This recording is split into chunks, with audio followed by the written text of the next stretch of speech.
ভাই দালালের আমারে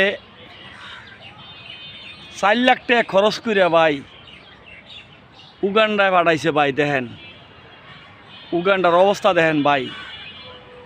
আয়া দেহি আমারে কইছে কাজ দিব, ওষুধের দোকানে চাকরি দিব। এমন জায়গায় আমার ডিউটি দিছে ভাই, এখানে দেহি খালি সন্ধ্যা না হইতে খালি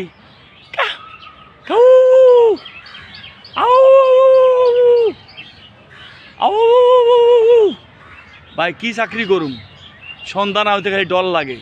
চতুর্দিক দিয়া দেন বন জঙ্গল, আফ্রিকার জঙ্গলের মতো। এইটার মধ্যে দিছে ডিউটি ভাই। ওখানে ভাই এই ডিউটি কেমনে করুম, খালি সন্ধ্যা হইতে খালি পাঁচটার মতো ডাকে, ক্ষণে বাঘের কাছে বলাই, ক্ষণে আবার যাইয়া মাসের দ্বারে দূর মারি। চাকরি কখন করবো?